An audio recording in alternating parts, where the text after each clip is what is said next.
El lenguaje, Las palabras. construyendo ideas. Imaginando mundos. Somos encuentro, Somos comunidad. somos actualidad. Somos comunicación para el bienestar. Hola, ¿qué tal? ¿Cómo están? Es un gusto saludarlos y estar nuevamente con ustedes. Queremos agradecer mucho a todos los que nos siguen en nuestras distintas redes sociodigitales y a los que se dan el tiempo de seguir nuestros textos en la página web y nuestros podcasts.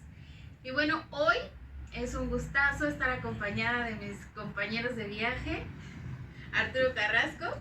Saludos. Y José Luis Flores. ¿Qué tal? Saludos. Y bueno, el tema que hoy nos reúne es que hace un par de días se celebró el 20 de febrero el Día Mundial de la Justicia Social.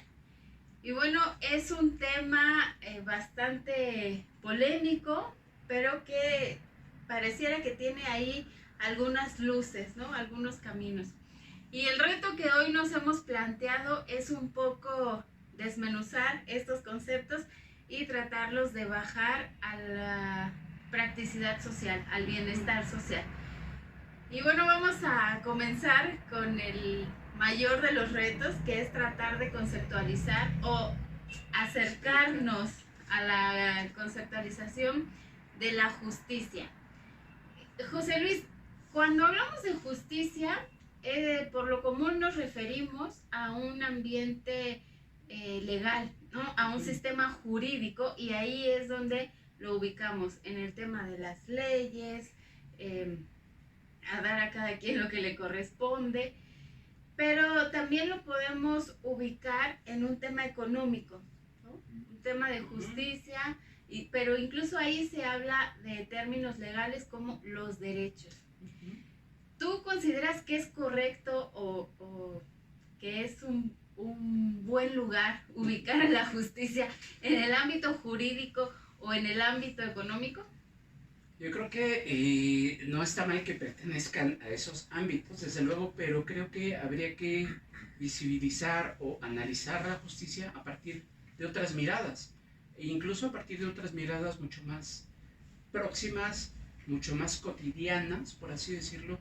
¿Por qué no hablar de la justicia en términos de vida cotidiana? Es decir, cuando hablamos de justicia tendremos que hablar en primera instancia de su contrario, es decir, de la injusticia. Y habría que reconocer que el modelo de mundo en el que vivimos, pues desde luego que se presta para que una gran cantidad de personas en la vida laboral, en la vida escolar, ¿sí? A partir de su color de piel, ¿sí? A partir de su nacionalidad, a partir de una serie de variables, a partir de enfermedades incluso que puedan aparecer, pues sean víctimas de injusticia. Es decir, más allá desde lo complejo que ya es pasar por un problema pues de desempleo tal vez, o de sufrir algún tipo de enfermedad, etcétera, pues aún con eso todavía ser víctima, por así decirlo, pues de discriminación, etcétera, o de ser marginado en términos generales,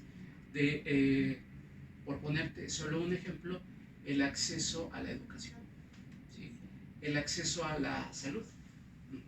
¿Por qué un migrante no tendría por qué tener acceso a un servicio de salud o acceso a un servicio educativo, por su calidad de migrante, ¿sí? Entonces, bueno, creo que hacer el análisis de la justicia sí nos sirve, desde luego ponerlo en el marco de la justicia, desde luego, en un marco económico también, pero también en el marco de la vida cotidiana, reconociendo que el modelo de mundo en el que vivimos es un modelo en el que hay un gran sector de personas, hay un gran sector de gente que sí está siendo marginada y que vive al margen de la justicia, o de lo que se pudiera concebir como justo para ellos.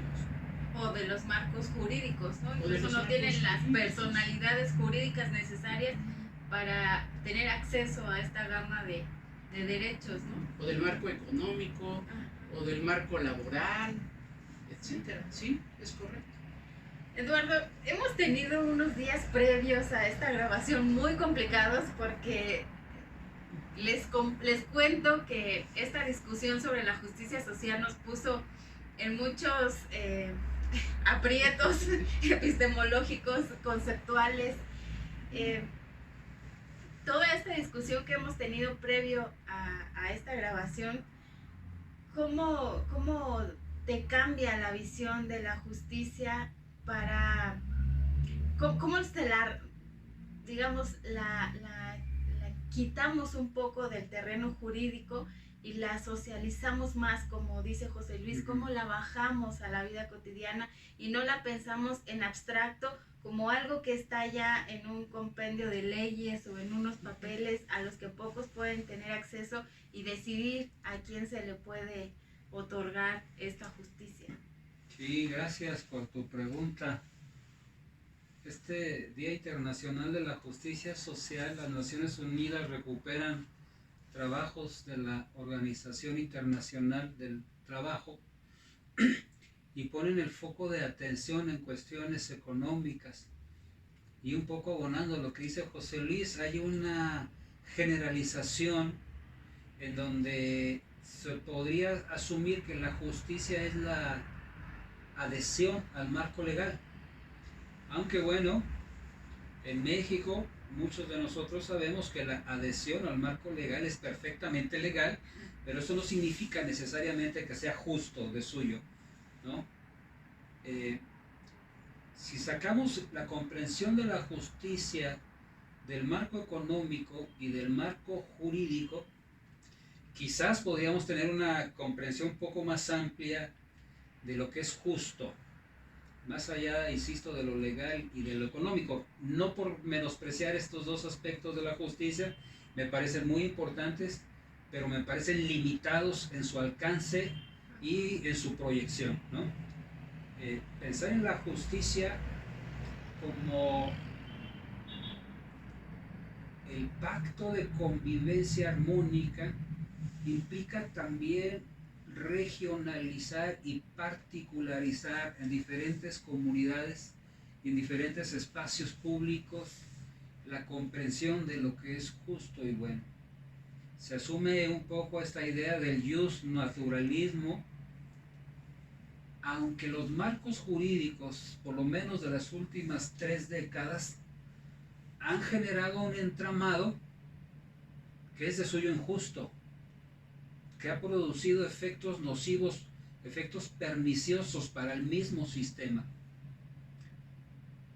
No es por defender a nadie, pero me parece justa la expresión por el bien de todos, primero los pobres, que conste que no tiene nada que ver con ningún personaje público. Esto es anterior a que se enunciara de parte del presidente de México. Si no tenemos un mínimo de justicia, tampoco podremos tener un mínimo de paz, que es fundamental para los diferentes intercambios económicos, para las diferentes áreas de la convivencia, la educación, como decía José Luis, ¿no? La justicia es tan importante que no podemos dejárselo a los juristas solamente. La justicia es algo tan importante que no podemos dejárselo solamente a los economistas. Tenemos mucho que decir, mucho que abonar para recuperar la dimensión más amplia en la comprensión de lo que es justo para una comunidad. Me llama mucho la atención que dices, por el bien de todos, estamos hablando de un bienestar, de un bien común, primero los pobres.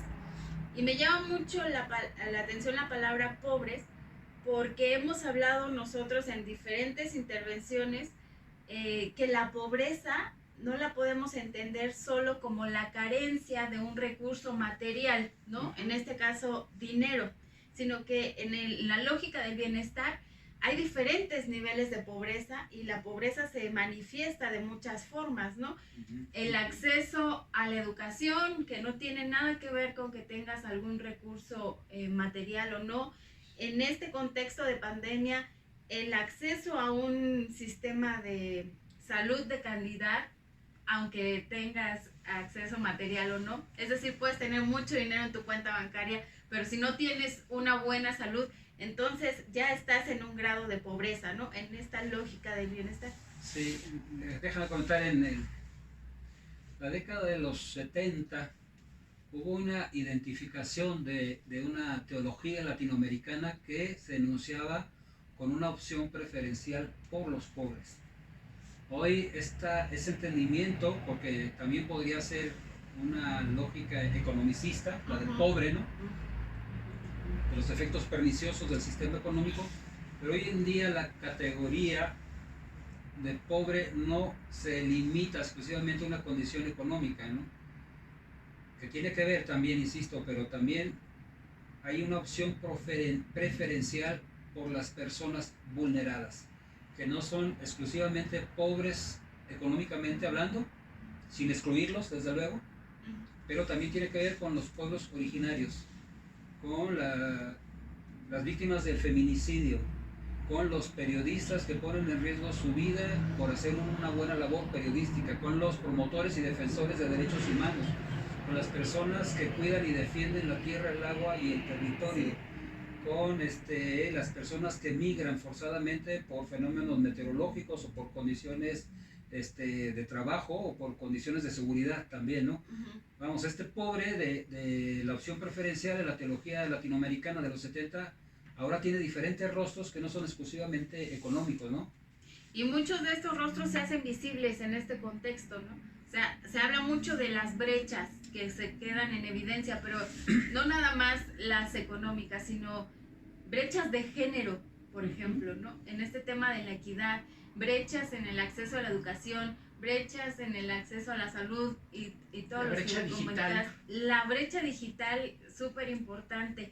Decía Eduardo cómo quitamos o cómo bajamos el concepto de justicia exclusivo en el ámbito jurídico y económico. Si lo bajamos de ahí, José Luis, ¿dónde lo colocamos? ¿Dónde le encontramos lugar? Si lo bajamos de ahí, en primera, yo creo que hay que tener mucho cuidado al referirnos a los pobres y a la pobreza, porque me parece que hay mucha gente que saca ventaja de la pobreza. Hay toda una economía que le vende aparatos electrodomésticos en abonos chiquitos para pagar poquito, por ponerte un ejemplo, y es claramente una economía que tiene como principales clientes a las capas más, ponle el nombre que quieras, ¿no? Si nos desagrada la palabra pobre, no sé, ponle la denominación que quieras. No obstante, a mí lo que me parece peligroso es que si haya una doble, si sean doblemente víctimas. Primero por sus condiciones, por las condiciones que las convierten en vulnerables, y por la otra, por personas que de alguna manera sí crean como todo un entramado para sacar algún tipo de provecho. Y no me refiero nada más a toda una economía que puede venderle productos a la gente pobre, ¿no? Me refiero a instituciones, al propio gobierno, a actores sociales, a luchadores sociales, etcétera, que desde luego hay algunos que hacen un trabajo muy respetable, que en verdad están colaborando en algo, pero me parece que también ya la palabra ayudar, me parece que ya te pone en una situación como de poder con respecto a la gente pobre. Entonces el trabajo del activista social me parece que sí es bien importante, pero creo que tiene que estar muy bien ubicado, muy bien orientado, y a partir como de acciones y de indicadores bien claros que no vulneren la dignidad de las víctimas. Sí, esto que dices se me hace importantísimo. Además, un pequeño matiz. La condición humana, el ser humano de suyo es vulnerable, pero hay personas que, dependiendo su género, dependiendo su edad, dependiendo su escolaridad, su nivel socioeconómico, ven vulnerada esta condición que de suyo tenemos todos los seres humanos. Y no se trata de rescatarles, creo yo. Es decir, sino de acompañar una serie de procesos muy particulares en contextos específicos, en momentos históricos coyunturales, en donde este sujeto colectivo tiene la respuesta. Quizás habría que ayudarles apenas con la sistematización, respaldar su toma de decisiones, impulsar el asambleísmo para construir comunidad y que ellos establezcan lo que consideren que es lo mejor ante su situación vulnerada para ser superada y para ser transformada, ¿no? Claro. Hablar de justicia social, más allá de lo económico y más allá de lo jurídico, implica reconocer a este sujeto colectivo como un sujeto con la capacidad y la habilidad para transformar su realidad, en donde acaso podamos ayudar mínimamente en esta toma de decisiones, sistematizar, un poco orientar en la organización, pero ellos son su propio sujeto de derecho, ¿no? Y tiene que ver justamente, perdón, con eso que decía hace ratito, cómo te sitúas frente a, como acompañante, etcétera, o bien como el que quiere salvar, etcétera. Quisiera recordar a un clérigo tristemente célebre y de muy ingrata memoria, Marcial Maciel, que decía que los pobres son un buen negocio. Y se me ocurren más nombres, ¿no? Pero esto que tú acabas de decir, Eduardo, me hace pensar, este acompañamiento colectivo, estas asambleas comunales, me hace pensar entonces que el modelo democrático representativo no nos alcanza, no nos da los suficientes espacios de participación para diseñar estos modelos, ¿no? Me parece que entonces tendríamos que transitar hacia otras formas de democracias, unas democracias más comunales, donde cada pueblo, donde cada barrio, donde cada grupo pudiera discutir sus propios problemas y llegar a sus propias soluciones de acuerdo a sus necesidades y a sus propias concepción de identidades, ¿no? En este sentido, José Luis, ¿cómo podríamos tejer algunos lazos entre la justicia social y el bienestar? Fíjate que ahí ya le estamos agregando el apellido, es decir, justicia social, ¿no? Y ahí ya se pone como mucho más interesante el asunto, porque rompe con esta perspectiva personal o incluso familiar de proveernos de lo que a la familia pues nos acerca al bienestar. Estaríamos pensando más en el colectivo, ¿sí?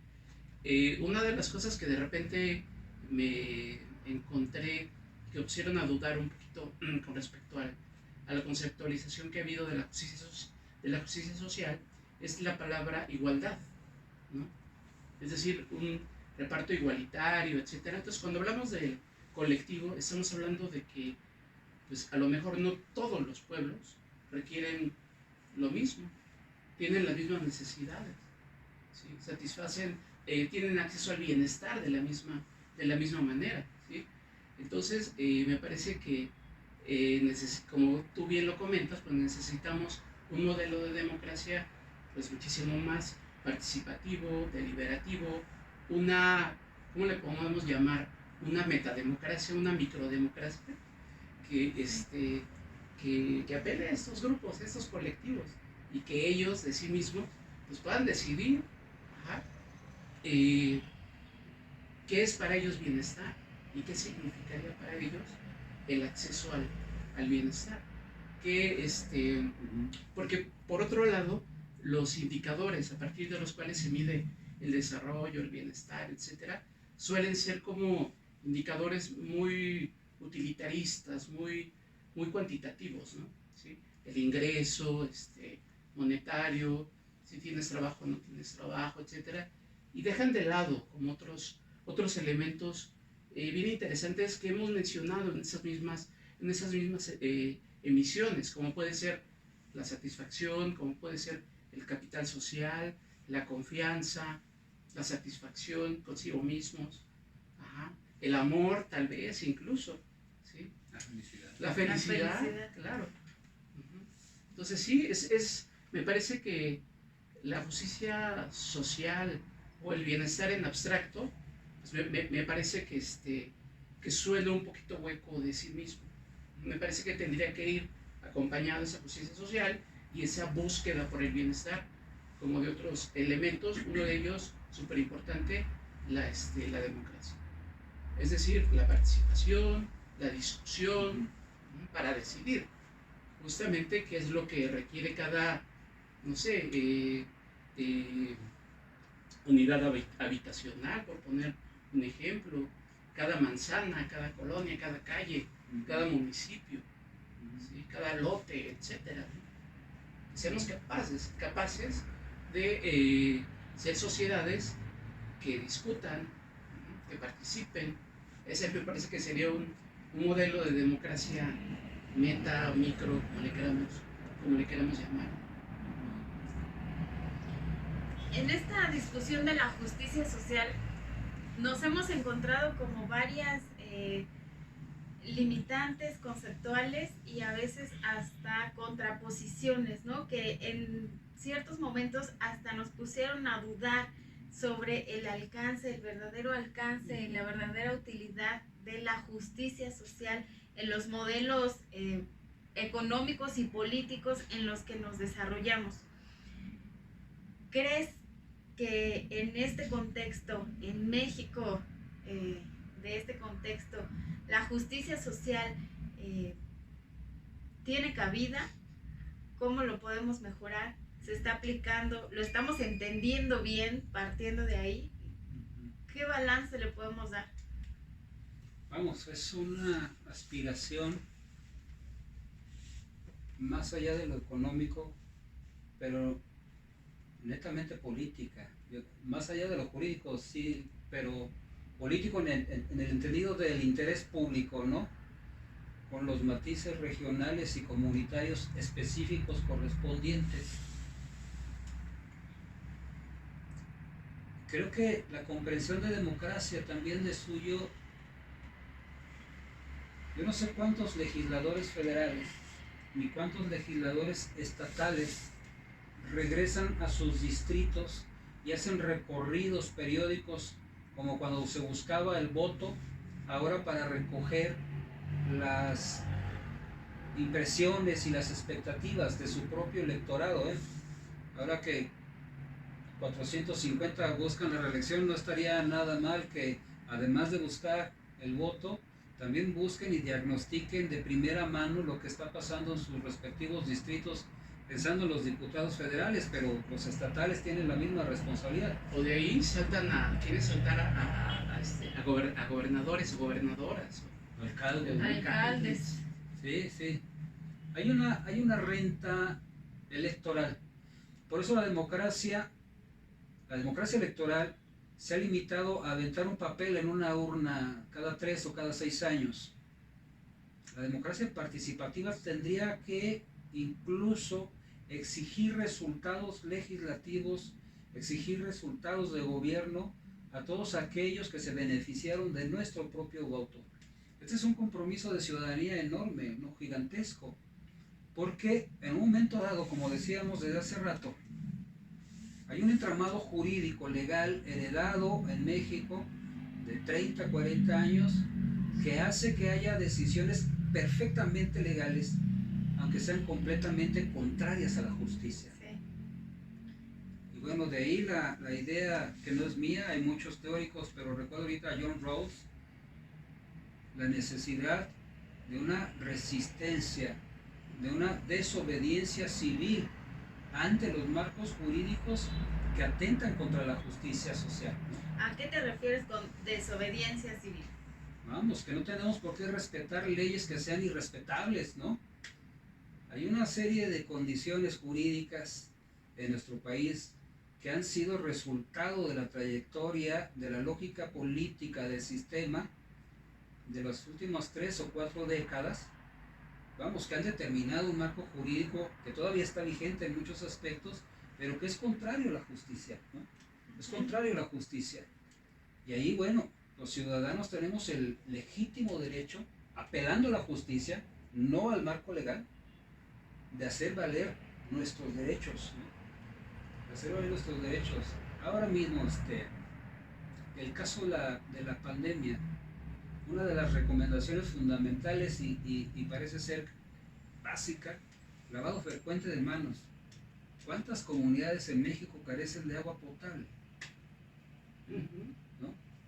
Digo, para el lavado de manos, además de todas las cosas que se necesita el agua potable de manera cotidiana en las casas. Recomiendan el resguardo cuando más de la mitad de la población vive en la economía informal. Hay una serie de factores que se han venido heredando, insisto, de las últimas décadas, que nos ponen en una condición vulnerable. Como sociedad tenemos esa capacidad de organizarnos, y si el marco jurídico se opone a los legítimos y auténticos derechos en justicia social, pues habrá que desacatar el marco jurídico con lo que esto implica. Quizás una de las consecuencias sea precisamente la transformación de ese mismo marco jurídico, ¿no? El bienestar está incluso entonces también por encima de una óptica legalista o economicista. Pero bueno, esto implica una serie de compromisos comunitarios, de reunirnos en la colonia, en la cuadra, en el condominio, para poder establecer una agenda común de objetivos mínimos pero de alcance máximo. Y la toma de acuerdos es lenta, déjenme decirles, ¿no? Sí. Cada cabeza es un mundo. Y también creo que esto es mucho trabajo de construcción de ciudadanía, ¿no? Necesitamos ser una ciudadanía fuerte, comprometida, con mucha responsabilidad para llegar incluso a temas como la desobediencia o la resistencia civil. Pero también corremos los riesgos, primero, que hay los aparatos represivos del Estado, pero también los riesgos de los que nos hablaba Marx, ¿no? También en este proceso dialéctico, ¿quién llega? ¿Cuál es el cambio? ¿Cuáles son? Hemos hablado aquí en programas, por ejemplo, del de la revolución, que realmente no cambió nada en la revolución. ¿Cuál es el pendiente ahí? Eduardo ya nos habló de muchos pendientes del sistema económico, del sistema político. Incluso algunos teóricos del bienestar como Sen y Stiglitz dicen que la democracia ya no es una persona, un voto, sino $1, un voto, ¿no? Ahora, ¿cuáles son los otros pendientes, los que nos toca a nosotros como ciudadanía, esta que debe, pues, responder, ¿no? De alguna forma necesitamos como actuar. A nosotros como ciudadanía y a nosotros como comunicólogos después. También, sí. También, para allá vamos. Para allá vamos. Como ciudadanía pienso en dos, así de bote pronto, que son fundamentales, ¿no? En ese contexto. Número uno, pues el acceso a la salud es indiscutible, que hoy en día se vuelve desde luego una necesidad inaplazable, ¿no? El acceso a las vacunas, de igual manera, se vuelve como un elemento fundamental, vital, uno de los pendientes más importantes de la justicia social. Y el otro, desde luego, el acceso a la educación, fíjate, porque toda esta cuestión de la pandemia, pues, de alguna manera vulneró y desnudó muchas de las deficiencias del sistema, ¿no? Entre ellas, desde luego, sistema educativo, número uno. Número dos, la brecha digital, el acceso a medios de comunicación. Sí, fíjate que aquí hay una estudiosa de la economía, Mariana Mazzucato. Ella tiene, hasta donde entiendo, una tesis interesantísima: el fortalecimiento del Estado para la promoción del capital. Pareciera una paradoja, ¿no? Y pareciera que está queriendo unir el agua y el aceite. pero tiene una comprensión histórica de cómo es que en los momentos de mayor riesgo y peligro para el capital, inevitablemente ha tenido que apelar al monstruo filantrópico, al elefante reumático. No sé por qué pensé en el Fobapro, de repente se me vino, ¿no?, a la mente. Exacto. Vamos, tanto para el capital como para los trabajadores, el papel del Estado como rector, como garante, como responsable del pacto social se vuelve fundamental, se vuelve indispensable. Y vamos, el modelo neoliberal estaba en crisis desde antes de la pandemia. Había muchos indicadores que dejaban ver cómo estaba en un periodo crítico ya, ¿no? Y el sistema educativo, Por lo como tanto, una, sí. ¿no? como un Sí, derivado. el sistema educativo. Con una, El de salud. sí, con una reforma educativa, que en realidad era una reforma laboral.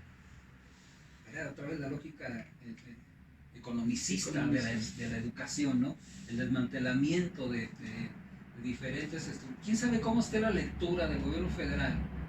Que en lugar de robustecer las universidades públicas existentes, ampliar su capacidad para la inclusión de más alumnos, hayan decidido crear una nueva universidad con más de 100 planteles, por ejemplo, sí. ¿No?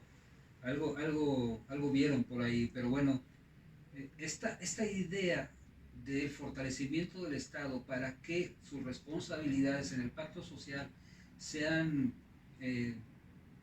asumidas y resueltas con mayor capacidad y mayor responsabilidad, beneficia al mismo capital, dice Mazzucato, ¿no?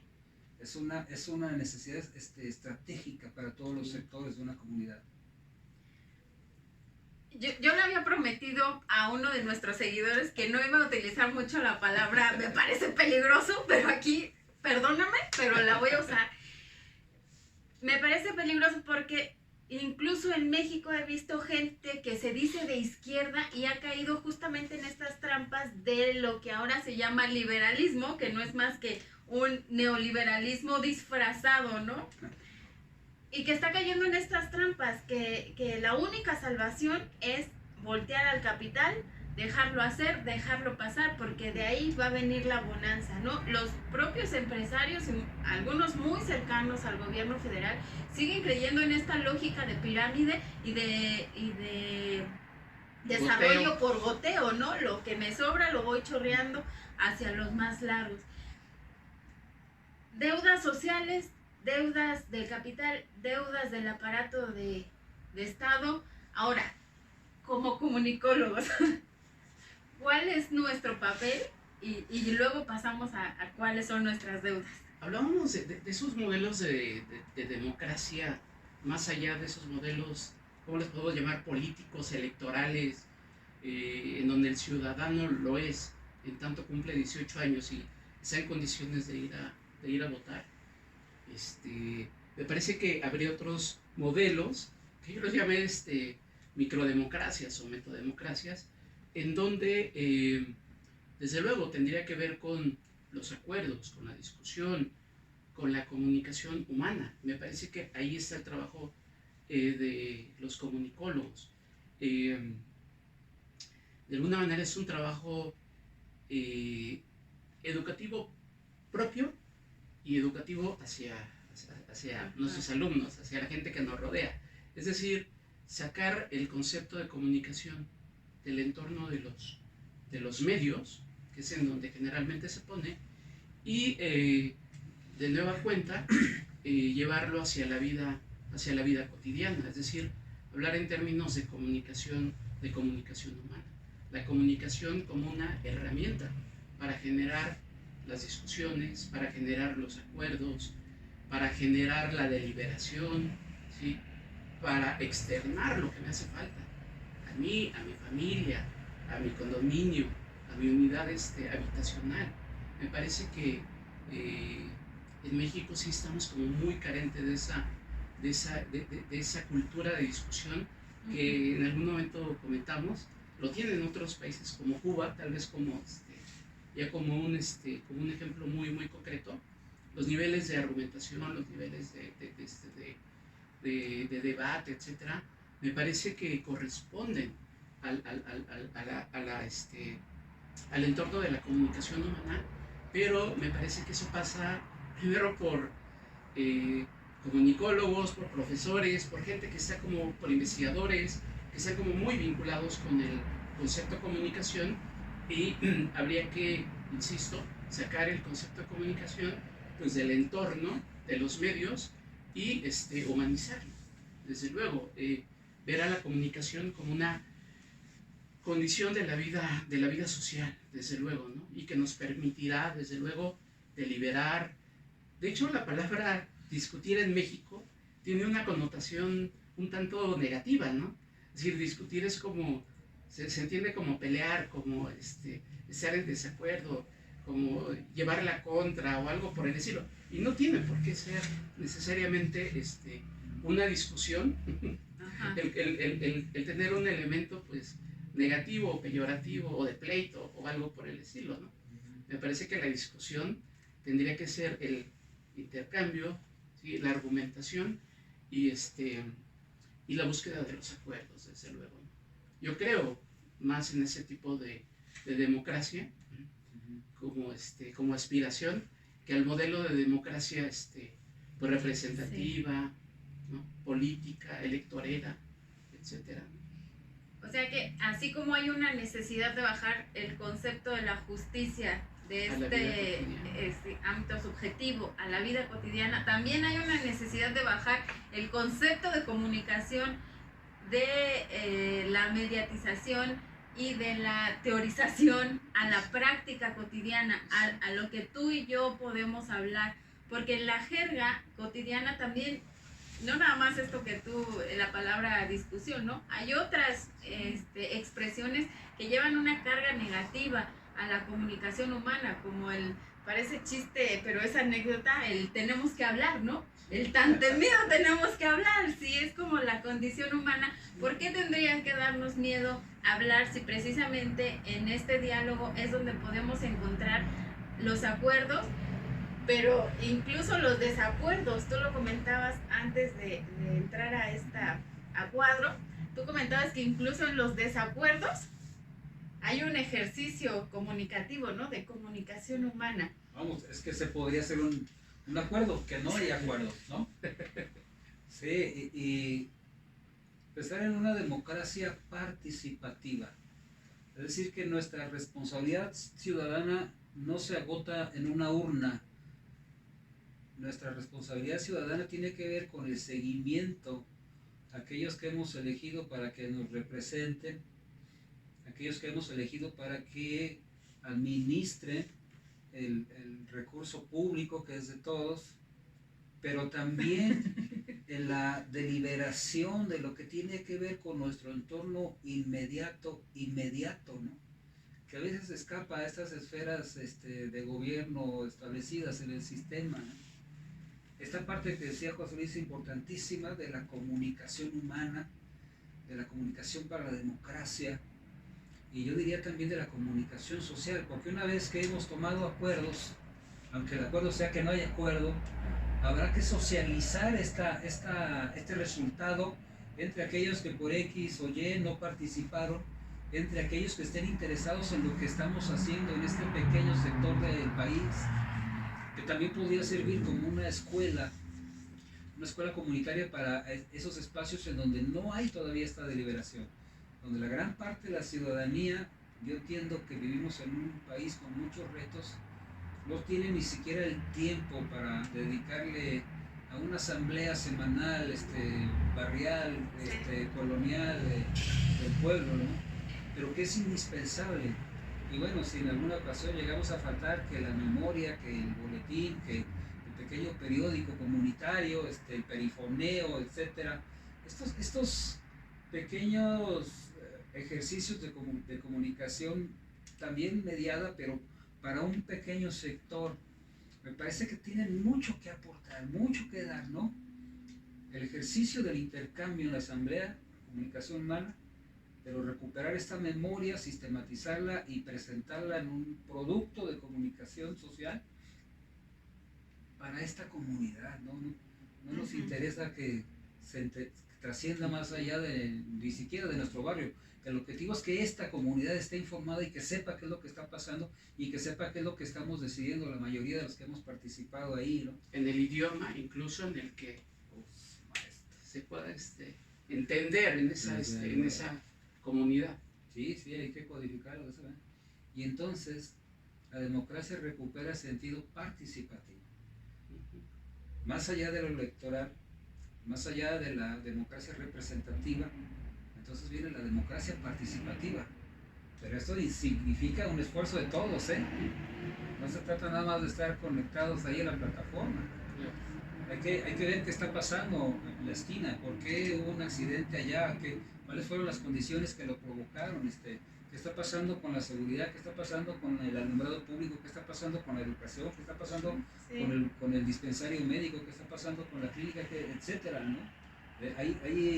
Y entonces recuperamos la ciudadanía y desde allí la justicia social y el bienestar cobran este sentido comunitario, teniendo como un eje articulador la comunicación. Hay como una sensación de privatización también de la comunicación y del ejercicio comunicativo, porque pareciera que solo lo que pasa en los medios masivos es lo único que pasa y es lo importante y de lo que todos debemos estar enterados y de lo que además todos debemos hablar. Pase en nuestra comunidad o pase en Japón, da igual, ¿no? Casi siempre es en Japón y nunca en la comunidad. Pero, ¿cómo podríamos regresar a recuperar el control de esta comunicación humana, ¿no? Dejar de pensar que solo lo que veo en las grandes pantallas o en los medios o en las pequeñas pantallas es lo único que hay. ¿Cómo regresamos el interés de la comunidad hacia la propia comunidad? Sin porque a veces siento que hay como una necesidad también como de hacer contenidos súper públicos, súper masivos que... Sí, hay un poquito una mitificación de todo lo que atraviesa por la pantalla. Y creo que en principio pues tendríamos que quitarnos esa perspectiva de los medios de comunicación. Y aquí hay otro concepto que tendríamos que bajar a la vida cotidiana, que es el concepto de bienestar, justamente, y cómo podemos utilizar la comunicación en la búsqueda de ese bienestar. Y Eduardo se refería a esos medios de comunicación barriales, comunitarios, los famosos nanomedios, es decir, medios de comunicación pequeños, tal vez en tamaño, pero grandes en influencia. ¿Sí? ¿Por qué? Porque se están generando por la propia comunidad, dirigida para la propia comunidad, en su idioma, en sus expresiones, respondiendo a sus necesidades, etc. Ahí puedes encontrar como experiencias bien interesantes en la radio comunitaria en la Sierra de Oaxaca, por ejemplo, hace un trabajo, me parece, extraordinario, ¿no? Me parece que esa es una de las muchas formas que podríamos tener para recuperar esa importancia en los medios de comunicación, desmitificarlos, ¿no? ¿Sí? Quitarles como que todo el glamour, por llamarlo de esa manera, y verlos únicamente como una herramienta que nos va a acercar justamente hacia esta otra elemento que sería la comunicación encaminada hacia el bienestar, justamente, ¿no? Y creo que la base de esos acuerdos sociales tendría que ser, desde luego, la comunicación, pero también tendría que ser el capital social, es decir, la construcción de la confianza. La confianza en la comunidad, la confianza en el otro, la confianza en la familia, en los condóminos, ¿sí? En los integrantes de la unidad habitacional, ¿sí? Confiar en que las decisiones a las cuales se lleguen efectivamente parten de una discusión, parten de un acuerdo y están encaminados justamente hacia la consecución de objetivos bien concretos, enfocados hacia el bienestar de la gente, ¿no? Bueno, pues la justicia social, la justicia, la comunidad, la comunicación para el bienestar, son conceptos complicados, amplios, de mucha discusión, pero tenemos poquito tiempo, lamentablemente, para hacer acercamientos. Sí, de manera ágil, como académicos de la comunicación, necesitamos la construcción conceptual de bienestar. Sin embargo, me parece que también tendríamos que visibilizar la posibilidad de conceptuarlo de una manera dinámica en función de la adhesión de las comunidades. Yo que entiendo en esta comunidad particular como bienestar, una relación dialéctica indispensable entre el gabinete y la realidad, ¿no? Donde la realidad comunitaria también permee, también incida en la construcción del concepto, ¿no? Que es una tarea dificilísima, con mucho trabajo de campo. Nos hace falta barrio a los comunicólogos. Justamente es a lo que nos estamos refiriendo, a bajar estos conceptos a tierra, ensuciarnos las botas, los zapatos, justamente, y no solamente ser observadores, sino partícipes de esas experiencias de comunicación. Yo diría que no creo que nos falte barrio, creo que nos falta barrios. Barrios. Tienes razón. ¿Cómo podemos redondear todo lo que hemos tratado de exponer aquí, los acercamientos que hemos hecho a estos diferentes conceptos, y cómo sobre todo podemos tratar de bajarlos a los barrios, a las comunidades, a estos pueblos originarios? ¿Cómo le hacemos? Entendiéndolos como conceptos no acabados, no terminados, sino conceptos en construcción, me parece. Conceptos que, desde luego, habrá cosas con las que no estemos enteramente de acuerdo. Me parece que por ahí el concepto de justicia social utiliza de manera, creo yo que muy chabacana o ligera la palabra igualdad, por ejemplo. ¿Sí? La igualdad de género o la repartición igualitaria, etcétera. Me parece que el espíritu de la justicia social creo que no tendría que ver con el concepto igualdad, ¿no? Pero tendríamos que verlo no como conceptos acabados, terminados, sino como conceptos dinámicos, conceptos en construcción y conceptos en los que nosotros como académicos de la comunicación, como investigadores de la comunicación, participemos desde luego en esa construcción de conceptos, ¿no? Eduardo. Sí, un poco regresando a lo que decía al principio y en consonancia con lo que dice José Luis, no dejar esta tremenda responsabilidad exclusivamente a los juristas y a los economistas. Hay mucho más que abonar desde todas las ciencias sociales a la comprensión de la justicia social, y desde luego que la comunicación para el bienestar tiene un aporte indispensable que sustituye la lógica del desarrollo en esta linealidad progresiva ascendente, para que también se enriquezca en su propia autocomprensión, y de esta manera efectivamente podamos establecer estos conceptos teóricos que sean unos referentes y que orienten la construcción del bienestar. La justicia social y el bienestar no está únicamente en manos de los juristas, de los estados y mucho menos de los capitales. La justicia social y el bienestar está sobre todo en la acción colectiva, en la acción comunitaria y en la acción social, en regresar a la comunicación humana y en la búsqueda de los mejores acuerdos de acuerdo a nuestras propias características y dinámicas, pero necesitamos una sociedad participativa y responsable. Así es que pues la tarea se las dejamos a ustedes y nos la quedamos nosotros también como responsables de generar algunos conceptos, ¿no?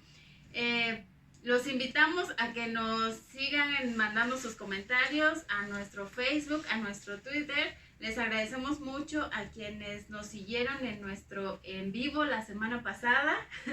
Es muy alentador contar con ustedes porque, bueno, vamos creciendo en nuestra comunidad y vamos creyendo en nuestro trabajo. Suscríbanse, por favor, también coméntenos qué les gustaría. Denos like. ¿Qué les gustaría ver en nuestros contenidos, en los videos, en los textos, en los podcasts?